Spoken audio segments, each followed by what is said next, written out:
Good to see you, by the way. We are back on the music podcast. We have a very, very special guest with us today, James Hall from CastleCombe Drive. We're so excited. We're going to jump straight into things with over and underrated, as we always do. We'll get the guys' opinions. Right, I'm going to start with Imagine Dragons. Over. Oh, yeah, yeah, over. Although Night Visions, the year it came out, whenever that was, that first album, insane. I loved it. I haven't listened to it. I haven't listened to it in years. The old So, FIFA song on that as well. yeah, exactly, man. Exactly. I don't know if it holds up as well as I remember it being, but I remember that album being sick, like perfect. So, Absolutely. I Right, the Struts. yeah, the Struts. I'd say underrated. Um, everybody Not a kind of clue. just knows one song. Yeah. Am I even thinking of the right? Yeah. Well, I mean, clearly underrated. Two guys, one huge sound. We're going to go with Royal Blood. Why? Well, Royal Blood are sick. Underrated. Yeah, Underrated. they're doing Underrated, well mate. though, man. They're festival headliners. Like, Yeah. they have their Brits. They're still underrated, but like, yeah, they're Okay, not like with the Chainsmokers. Overrated, definitely. yeah, yeah, most definitely. Okay, and lastly, Maroon 5. Overrated. See, I'm gonna do the same thing again. I'm gonna say that first album was sick. I like if I'm anywhere and I hear This Love, there's not a chance I'm not gonna sing along, you know. Other than that, I don't really care for it too much, but like, you know, they had some good songs on that first album. Overrated for me. Overrated. Yeah, I mean, but that's I was trying to say that. I was trying to say that. But Right. James, you don't need to listen to these two. Our fans don't agree with them anyway, mate. You know what you want. James, I want to kind of come back into your music, mate, and I've got some questions for you. And I want to go right back to the start. Who was your hero growing up, and how did they shape your approach to music? My hero growing up. I suppose in Ireland you're kind of set into two camps at a young age. You're the car that's blasting U2 and then the cars that aren't blasting U2. For me, I very much so was in the camp of the cars that like always had U2 going on. My parents were obsessed. When they first met, they were always going to their concerts. So like I grew up watching U2 and Bono and the guys like on stage and just like being totally blown away by it all. So if I had to say from earliest age, I would say kind of those lads. So yeah. I think Fripple very much agree with you on that. I think they're an incredible band, but it's so hard to go and see them, and it's 250 quid a ticket, and it's Yeah, I mean, you have to fly to Vegas. a hard one to get. I want to kind of take you back. Again, looking at that, have you ever had a music performance you might have seen live, you might have seen on TV, or just on socials that's completely changed your perspective on music? That's completely changed my perspective. I mean, yeah, actually, if you go far enough back, and these guys are quite big in Ireland, but they're not, to the best of my knowledge, that big anywhere else. But when I was about 10 years old, we had half of a band called the Coronas come into my primary school, and they came in and they played a few songs from their first album, acoustic. And at that point, like I was playing piano reluctantly, but I never realized just how cool music could actually be. So when Danny O'Reilly and one of the other lads came in and did like a performance just in like the school assembly hall, really, it completely blew my mind. And that was one of the moments where like I went home and I begged my mum to get me a guitar. It's so So powerful at that young age, isn't it? To have those oh, it's inspirations. crazy, man, crazy. Amazing. And let's talk about the band a little bit. What's the weirdest place you guys have ever found inspiration for a song? The weirdest place, probably just from anything our drummer Alex does or says. Weirdest place, I don't know. I said that as a joke, but like on this EP that we're recording right now, Alex, our drummer, he's a wonderful, funny little Frenchman, came into the room and he was like, guys, I made some chords today. Which, at the beginning we were just kind of humoring him, and we told him to show us the chords because he's, well, no offense to drummers, but he's a drummer, you know. So no, he put them down on a keyboard, and they sounded great. And then we ended up rewriting like possibly my favorite of our unreleased songs around those chords. So Alex, the drummer, I said it as a joke, but I mean it. He All gives drummers are crazy. It's the unreal. all drummers. Yeah, I mean, of course, man. Of course. Now, if Tom Squared were a fly on the wall during one of your recording sessions, what would surprise them most about how you guys work? I'd say how it's different. Recording or writing. Recording at the moment. Well, I mean, if you want to be a fly on the wall now, it would be a cool time to do so. We're currently recording. We were just there Saturday and Sunday, and we're back next Saturday and Sunday, and the following Saturday and Sunday at a place called the Pool Studios, Maloko's Pool Studios. It's a room where they recorded the drums for like Be Here Now for Oasis and who was there recently on the wall? Noel Gallagher's second last album, the Who Built the Moon, was recorded there, and apparently Circles by Post Malone was recorded there, and like loads of big tracks. So we got lucky about 7-8 months ago, and came across, just through pure coincidence, a guy called Nick Tauber, who produced like the first 3 Thin Lizzy albums, and he's worked with like Venom and Marillion and loads of big acts throughout the like early 70s to kind of like late 90s. So I met him through coincidence, and he's kind of pulling loads of strings and bringing us to places that we wouldn't normally get to record, just because, you know, he came to some gigs and he likes what he heard. So at the moment we're recording in this studio, and it's fucking colossal, man. We walked in, our last EP, we did most of it in like a bedroom, one of our friends who's a producer's bedroom, you know, and this time around we're in this giant, massive, like, I don't even know how to describe it, but this giant room where there's like maybe 30 guitar amps and like a choice between like 15 different synths and whatever. It's unreal. Like, it's so cool. So yeah, if you want to be a fly, come be a fly now, man. You'll just see me. You'll just see amazing. me, like, no, it is. It's so cool. Like, we were all having pinch me moments when we were there last weekend, and the second we left, we just wanted to get back in, you know. So yeah, there you go. I love that. Fantastic. Well, thank you very much. We've got some fan questions coming for Tom Squared, which we're going to ask them. They've been very specific this time. So Seb has asked, Fripp, what is the most embarrassing song on your playlist right now? Well, it'll be anything Taylor Swift. You know I like a bit of Taylor, so. Is there one that's like a little bit embarrassing that you like to blare out? Is it called Love Story? Mm. Or whatever it's called, yeah. I like that one. We've got a question here from Dean. Dean has asked Westwell, if he could go up for one beer with a rock star, which rock star would he choose? You don't ask me what beer would I choose. Answer that as well. One rock star. I don't know. They've got a drink, haven't they? Because quite a few of them are like, you know. Yeah, an apple juice. I would go out with. I think I'd go out with Korean Chatham from Fontaine's. That's an unbelievable shout from you. And you didn't. I didn't let me answer the beer. This is the one I'm really excited about. I'd have a Cruz Campo, which I think is very criminally underrated. God. You're like on this podcast, James. He tries to be mysterious indie. You go out with him, he's having like a Bud Light or something. Is that right? No, I'm not. There's no judgment, man. But realistically, like, if you're sitting with Korean chatting, you're having a Guinness or you're having nothing. Like, yeah, but I'm not a Guinness drinker, am I? So, you know. Fair. So Bud Light then.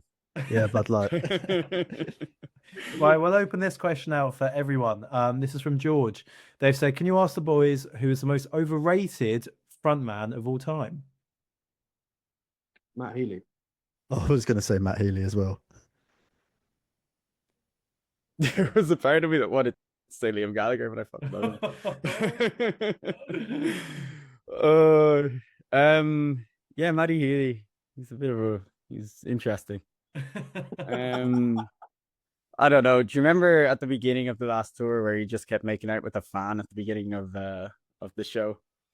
That was odd. Unacceptable. It's not okay. How? No, I mean, yeah, no, sorry, yeah, no, Are it you is. jealous? Are you jealous? That's what you like. Huh? Okay, amazing. Right, that is it from the fan questions. We're going to move over to Fripp, who's going to tell us all that has been happening in the music world. Yes, I will, mate. I'm excited as ever. I'm going to start on a bit of a depressing note. David Kushner cancels tour following mental health struggles, which, totally acceptable. Fair enough. Did you see he actually came out on stage when I'm really sorry I can't. I think it was in Newcastle. There's a really emotional clip of him coming on and talking about it really, and yeah, people really support it. See quite a few artists doing it these days, don't you? With like I think Sam Fender postponed a load of Yeah, he did. dates, and then Lewis Capaldi. Lewis Capaldi's the big one. Yeah. Yeah, but I think fans are more accepting if you're. Oh, yeah. But what they really liked was the fact he came out on stage and did it. He didn't send a manager. He didn't send someone from the venue. He went out. Yeah, I Yeah. mean it's not like Catfish, over the last little while. They cancelled a show in Dublin when people were already in the queue and the doors were like half an hour from opening, on this comeback tour. So like the fact that he did come out is actually really commendable. It's cool. Catfish are a bunch of wankers as well, so. It's a long established truth on this podcast. True. James, just to catch you up to speed, these guys said Catfish and Bobbin were overrated. This was way before the comeback. Yeah. Our viewer base went mental. I don't think they've really recovered these two since. I mean, they're good. They have some good songs. They do. And again, talking about like FIFA tracks, like unreal. But I don't know, they do come across as like, for lack of a better word, I don't know if I'm allowed, I don't know what I can say and can't say, but they don't come across as nice guys. Van McCann. Yeah. I can absolutely understand that. But Fripp, you've met him. I've met him twice. I didn't get a whiff of him not being nice. Is that Really? though? I told you to fuck off, mate. Yeah, but that's what you want though, man. That's what you want. Like if he came in and he offered you a cup of tea and like shook your hand and asked about your life, then you wouldn't be meeting Van McCann, But Rude is he? I don't know. Look, I a few Christmases ago, I had a job selling Christmas trees. Typical musician just during Christmas trying to make a bit more money. And they placed me up in North London in Kenwood House. And I had one morning, it was freezing cold. I was not in the mood to be there. And I had Liam Gallagher and his then wife come up and take a look around the trees. And I was kind of freaking out because despite what I said earlier, it's Liam Gallagher, So I was trying to keep my cool and I was showing him the big trees and I was showing him like everything we had. And he just kind of pointed at this tiny bush, like more of a plant, like this size in the corner. And he asked how much that was. And I told him, and then he ordered the van, like a van to bring that to his house, when traditionally the vans are reserved for like the biggest trees, and he was getting this tiny thing brought to his house in a giant van. And I thought that was sick, to me that was the most rock and roll thing I'd ever seen. So if Van McCann comes around and he's lovely to you, then you're not getting the Van McCann experience, I'm sure, even if he has been nice to you, Josh. I just remember me and Fripp in Brighton, this is the first time I met him. We were waiting behind the gig like little super fans we were back in the day. I think we were 18 years old. And I just see Fripp, this from my memory, Fripp, you just running over to me going, Robbo, quickly. And then and he waited at the tour bus to say hello and ask how the gig was and stuff. I was running to go see Van McCann. Not having that on the record. Oh, the front. They actually came up. Was my recollection. And then I was lucky enough to do some work with him at Isle of Wight, and he was brilliant. And I don't think he remembered me. Let's just say that. But he was brilliant. What do you guys think of the whole comeback? Do you think there's more music coming? Do you think they're going to be able to maintain it? No, they're not going to be able to maintain it. And it's beggy as fuck. There's this part of, make a little bit more money. Oh, give it a rest. They're not big enough to have a comeback. You know what I mean? I don't know. I feel like all of that.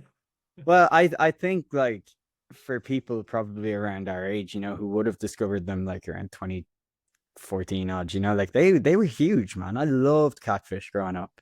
and they were great songwriters. You know, they could do their massive like indie bangers with Pacifier, and then kind of get a bit more comfortable and cozy with things like you know, Hourglass. And you know, I thought they were like a really brilliant band. Um, but it's just when you come back and then you're canceling shows and then there's problems at every show, it does feel kind of like they don't care as much as you'd want them to. Like they haven't been missing it as badly as you'd imagine they'd be missing it, haven't been gone away for so long, you know? And it's kind of disrespectful. Well, it is disrespectful to all the fans who maybe like you guys or maybe not like you for are hugely dedicated to them, you know, or would have like been so excited to get them to come back. But I think they are big enough for a comeback. But I think they're kind of messing up all of their chances with it right now. Yeah. The thing is, you were a massive fan back in the day. You can't deny that. You traveled quite. You went to. I can't like it. I do like Caption Bottom, but the lack. Do you love them? Well, I love them. Do you love them? You love them. I feel like you really like Matt McCann. I feel like you know we're onto you and you're trying to push us away. You turn the camera around and there's just like a cutout of him, I'm sure. I wish there was, but no, the lack of longevity and the short time period between the comebacks, I just don't think it between the comeback and then retiring doesn't warrant that big of a reaction, I don't think. And then now they're acting how they are now. Who do you think you are? But they obviously do have the demand though, because I mean, they all sold out pretty quickly. Yeah, I mean, and understandably so. They do have good music, but just don't. I still like how big they're trying to make it. Do you have any more news for us? Yeah, I have got some more news. As we just got sidetracked there. A major entertainment centre is fundraising to invest £20 million into a new academy to develop the next generation of musicians. So the only problem with it is it's in Gateshead. Gateshead, isn't it? Gateshead. In Newcastle, like Carlisle. I think it's Gateshead. Yeah, I mean, yeah, whatever it is, but it's in a pretty bad area. That's a bit mean, man. What's wrong with Gateshead? Well, I've never been there, but Okay, right, fair enough. I understand. It's not in London. That's the problem. Yeah. Yeah, they're building the new, but that's great. That's good to hear because as we talk about quite often on this show, I don't think independent musicians get enough support. I mean, there's that new thing that came out with government funding about some musicians being able to take their music worldwide, which they're kind of supporting musicians that are at that level to be able to take it worldwide, which I don't agree with. Personally, I think they should be focusing on, you know, homegrown, proper, you know, riff-raff talent. Raw.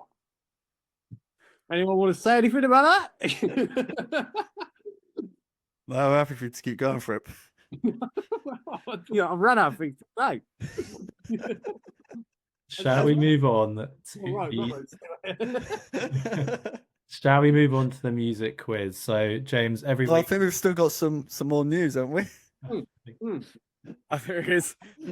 I'm quite surprised Robbo didn't say anything about that because he usually loves jumping on the bandwagon. No, this is not. Make sure you come to my website. I can help you out. Yeah, go on, music quiz then. I want to hear the news, man. You can't tease us with news and then not give us the I news. feel like it's not. I feel like it's not appreciated enough, to be honest. Fripp, I appreciate you, man. I appreciate you, and I appreciate how you bring us the news. It's very kind. Not patronising at all. That. No, man. Come on, tell us, lads. Shut up. Listen to Fripp. AJ Tracy and Wolf Alice join Radio 1's big weekender lineup. If any of you guys are going, I'm not. I've seen the lineup from Fender's headlining.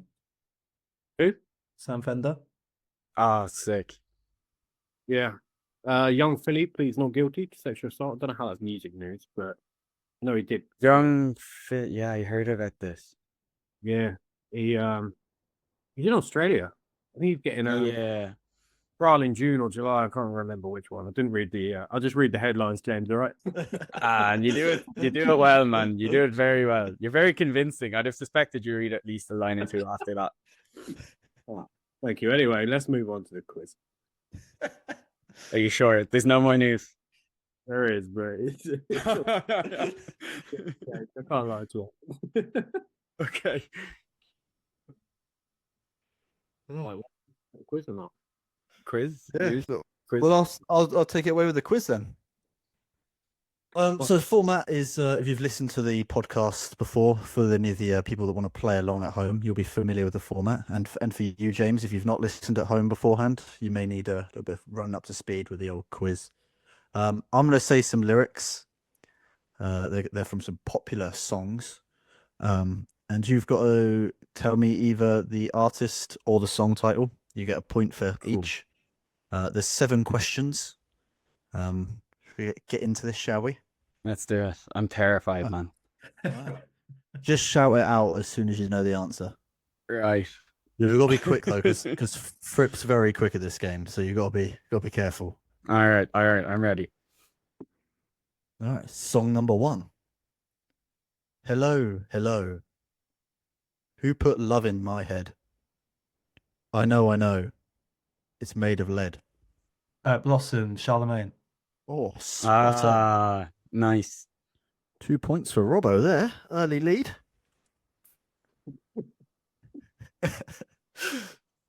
Dutch kids huff balloons in the parking lot. Sam Fender. The super hypersonic On the missiles. missiles. Oh, I'm gonna have to give. I that to got Jay. there. Come on, like, come on.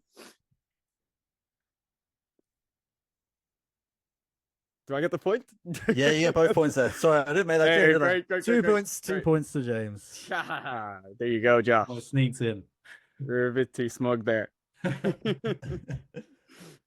I know a girl called Elsa. She's into Alka-Seltzer. Off. She sniffs it through a cane on a supersonic train. Oasis. Oasis. Yeah. Oh. I'll do a point each there. Point shared. Nice. That feels right, yeah. Do you want the Balance again. how many songs are we into this? This is song number 4. Currently tied at 3 points for Robbo, 3 points for James, and 0 points for Fripp. You can do it, Fripp. I believe in you. No catfish songs yet. I don't have to sell my soul. He's already in me. I don't need. Overrated adore. Adored. Adored. I want to be adored. I am adored. Yeah, well done, Fripp. Welcome to the game.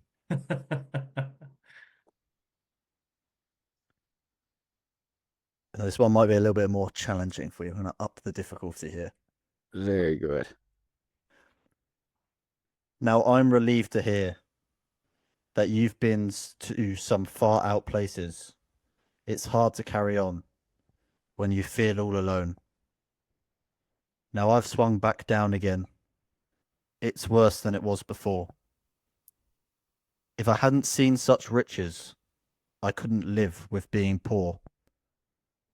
I'm just going to go into the chorus. Oh, Okay. sit down. Oh, sit down. sit down. It's Coldplay. James. Right. No. It is James and it is sit down. James. Oh, sit down. Okay. Yeah. Well done, man. She left me and said, "Baby, won't you come to bed? But I cannot sleep while the sun's awake. The night's been so long. You don't get me right. Don't get me wrong. You know my head tells the tales I hardly know. I remember t-shirt weather. Fucking yeah. Circuit waves. Someone said it. Yeah. Who said it? Fripp said it. Fripp. Wow. Song title, anyone? T-shirt weather. Yeah. There we go. I remember t-shirt weather. Banger. Very good song. Well done, Fripp. It's good news. Final question, or final song, shall I say? Will I know when you're around? Because I know the sound. The Sound, 1975. Oh, well done. Oh, very good. You can, eh? Sure. Well, guys, that's the quiz, and it's actually tied. Robbo and James share the win Hey, there. there we go. I would do a tiebreaker, but I can't be bothered to search for some more lyrics. So there we go. Just off the dome, man. Off the dome. Anything. I don't Whatever know. comes to your head. I don't know. I don't know. I don't know. I don't know how to make it through this. What is that song? Don't know. You say here. What is that song?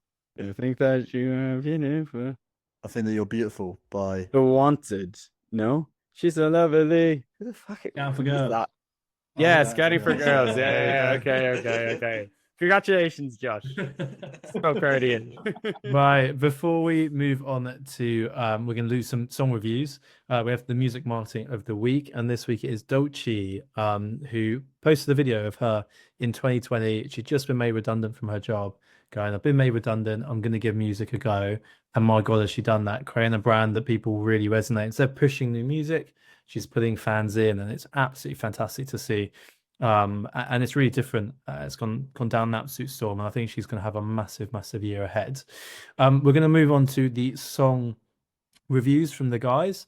I'm going to put the song in. They're going to go take a listen on Spotify and tell us what they think. James, please do take part as well. I'll put it in the chat box for you to go and have a little listen to. And I'll tell you all about the song and the question that artist has to say. So this is from the Downtons. The song title is Distaste. The guys will take a listen while I tell you what it's all about. Cool. Info guys. Cool. Downtons. Cool. Right, they'll go away, mute themselves, and they will go and have a look. Right, Distaste by the Downtons is their first single. It's only recently come out, and it's an indie rock style track that's been linked to early Arctic Monkeys by radio hosts and punters alike. It's an instant classic on driving to work playlist, and is a song about someone who has every opportunity to be a better human, but chooses not to be, whilst making both their own and everyone else's life a misery. The question they've asked us on the Music Podcast is the difficulties of having a brand instead of a band in pursuit of success. And it's so true. It's so important. I think if you're going to be a full-time musician, you need three things. First, great music. Second, a great brand. And third, the ability to build that fan base. And that comes into that brand. Again, attracting rather than chasing people. They've got to buy into what you wear, what you say, how you come across, your values. And that needs to come across your music and how you market yourself, which is just so important in this industry that you're taking time and effort to think about that and go through it. The guys are having a little listen. Westwell's got a full setup, and we've had a few comments about it, which is nice to hear. Right, we'll get the guys back on if they've had a listen for it. What do you think? Yeah, I didn't know where that was going to go at the start. It started off pretty slow, and I was thinking it can't carry on like this. And thank God it didn't. But yeah, it sounded perfect for a really small venue, and it would just have everyone bouncing off the walls. It was really groovy. When a song starts slow like that, do you prefer it and you're like, okay, it's leading into something, or you're like, nah, straight to the point? When you kind of know, but that I didn't know that. It was they were talking about kebab shop, and I was like, oh, okay, what kind of song is this? But yeah, then it drops and it's fine. Westwell, early Arctic Monkeys vibes. Do you agree with that? Oh or yeah, Yeah, definitely. very much so. is Very that much James? Is that early something you're going to be adding to the playlist? Oh yeah, most definitely. I need to give it another listen, but like I only got through half of it there, but it sounded brilliant.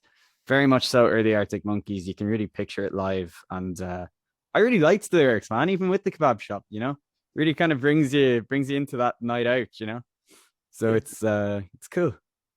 I like it. Well done, lads. Amazing. Right, the second song is in the chat for the guys to go and listen to. I think we might only have time for two tonight because we are running out of time. And we didn't even get to do any last week, so we'll go from that. This is Leeching. It is by Jehefe. I'm sorry if I'm saying that wrong. And they said the song description is all about people only coming around when it's convenient, not really be offered anything, just asking for something, and not there when you need them, but they call you when they need you, etc. I think we can all experience that. The topical question they've had is making music isn't as simple as having a good song. You need exposure and investing money behind your sound. Catchy songs will go further than lyricism. To an extent, yeah, definitely in the commercial sense, and maybe like TikTok trends, I completely agree. But be creative, with exposure. Like, yes, you are going to have to invest realistically, I think, because it is so competitive, but there's no reason why you can't be creative with a budget. Think of OK Go, the band. Their budget was nothing for music videos. They got millions of streams because they were really innovative and really clever with that. Doing things on treadmills and dance routines, and there's so many ways of doing it. But I think a lot of people, that craft takes a good 10 years to get to a really good level, where the industry starts to take notice. It's that 1,000 engaged fans. You got 1,000 engaged fans, the industry comes to you rather than you chasing the industry. And that's the key point, because a good manager knows if they can monetize that, against spending £8.30 a month, it's 100 grand a year. So that's the target I always give artists to go out and aim for. Right, we'll get the boys back. Westwell, Fripp, and James, what do we think of that? Yeah, it was only 1 minute 22 long. So I don't know if that was like, I don't know, him just messing around, but it was quite a simple backing track. And I've got a lot of respect for someone who can make that still sound that good. Easy as that. Westphal, do you agree? No, I don't like that one. Ooh, not having it. No, James, I'm afraid. James, you're the decider. You can hate me for this. I couldn't find it. I'm on Apple Music right now, and I can't get it. I think I might be spelling something wrong. It's got the name wrong. It's not Du Hefe. It's Te Du Hefe. I don't know how that's. Say do have. Oh, right. My I'm gonna bad. go with. I'm gonna go with Fripp, just because. Just because. I thought the vocal samples and that was a little bit too loud. Thought it kind of washed out the entire song, which maybe is what they were going for, but because of that, I didn't like it. Fair enough. Not a problem at all. Everyone's got their opinion to it. James, I want to finish off today's show talking just about you guys, what's coming up. You've been firm favourites on Radio X, had your music played all over. You're known for your live performance, had some great music released in 2024, but what's coming up for the rest of 2025 that we can get excited about? Thank you, man. First off, but yeah, 2025 is going to be a big one. We're hard at work now recording this new EP, and honestly, it's on another level to anything we've done before. So the plan is to kind of finish recording that, book in some gigs across the country for the summer, a few headliners, get some support slots, which we have a few in the works at the moment, but I don't want to speak too soon. But really, we just want to get these songs out and just gig, and hunt down all of our old contacts at the radio and see if they like where we're going with these ones, which I really think they will. I feel like we've really matured as a band, and the sound just it's exciting. So I'm excited about it all, and I think 2025 is going to be a great year for music for us. So yeah. Absolutely. Well, guys, everyone listening home, go check them out. You will not regret, and I know you're known for the live performance. That's it for today. Remember, great music deserves great conversation. Tom Squared, what do we say? I just want to have a question for James quick. Is there a backstory behind your band name? Yeah, man, there is. So during COVID, we were all studying at BIM, the music uni. And then for our last year and a half, it was all online. So we spent the first 6 months of that just kind of like on the, essentially £9,000 YouTube videos instead of uni. And we realized like we wanted to get the most out of the time we had left. So we all moved into a little place in Southfields like nearly 4 years ago now, which is mad, called CastleCombe Drive. So we were all locked down together, and initially we were all writing like for different projects and for different things, but like I was stuck with the lads every single day. They're my best friends, so we just ended up writing and started the band, and it's all kind of taken on from there. So CastleCombe Drive is where the band quite literally was born, and that's why it's named that. So yeah, That's cool, guys. yeah, it's not bad. You can do your outro, Robin. What was that? Great question. I think Frim was wondering if it was the racetrack, but I think that's a better story, James. No. So the funny thing is, at the beginning, and we're having that problem less and less now, but we used to get tagged all the time on just videos of cars driving in the countryside. You'd be like, what is this? And we always get people asking, and are you from there? And we have to kind of disappoint them and say, no. Well, I think it's a great the knockoff version. I think it's a great... Well, thank you, man. Thank you. Right, guys, thank you so much, James, for coming on. Tom Squared, what do we say? Thank you for listening, everybody. Thank you for your time. We'll Goodbye. see you next week.